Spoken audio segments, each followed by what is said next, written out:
Hi friends, నేను మీ రంగా ప్రశ్న కుమారిని. అందరు ఎలా ఉన్నారు? బాగున్నారా? మేమైతే చాలా బాగున్నామండి. రోజైతే దొండకాయ బెండకాయ పచ్చడి అయితే చేశాను. ఎలా చేశానో చూసేద్దాం రండి. ఫస్ట్ అయితే పచ్చిమిరపకాయలను అయితే వేయించుకున్నాను. చూడండి, ఇక్కడ ముక్కలు ఎందుకు చేశానంటే టపటపా అని పేలు పైన పడుకుని ఉంటాయని అలా చేశాను. దొండకాయ బెండకాయలు అయితే వేసేసాను.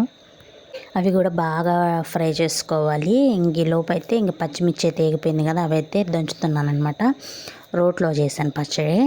మీరు ఎలా చేసుకుంటారో కామెంట్ చేయండి. ఇక్కడైతే దొండకాయలు టమాటాలు అయితే వేసేసి వాడుస్తున్నాను అనమాట.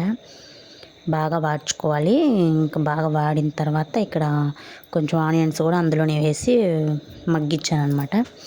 కొంచెం చింతపండు అయితే వేసి రోట్లో దంచుతున్నాను అనమాట. చింతపండు, జీలకర్ర, కంపల్సరీగా జీలకర్ర, పచ్చి జీలకర్ర వేయండి, బాగుంటుంది.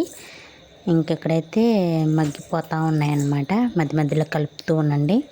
ఇంకా ఇక్కడైతే దంచుతున్నాను చూడండి, అంతా అయిపోయింది. లాస్ట్ ఫైనల్ అయితే ఫినిష్ అయిపోయింది. నాకు లాస్ట్లో ఉప్పు సరిపోలేదు, అందుకే ఉప్పు అయితే యాడ్ చేస్తున్నాను. మీరు ఒకసారి ట్రై చేసి ఎలా వచ్చిందో కామెంట్ చేయండి. కొత్తగా మన ఛానల్ చూసేవాళ్ళు సబ్స్క్రైబ్ చేసుకోండి, లైక్ చేయండి, షేర్ చేయండి. ఓకేనా? మీరు లైక్ చేయడం వల్ల మరి కొంతమందికి అయితే రీచ్ అవుతుంది. ఓకేనా? Thank you so much. Bye.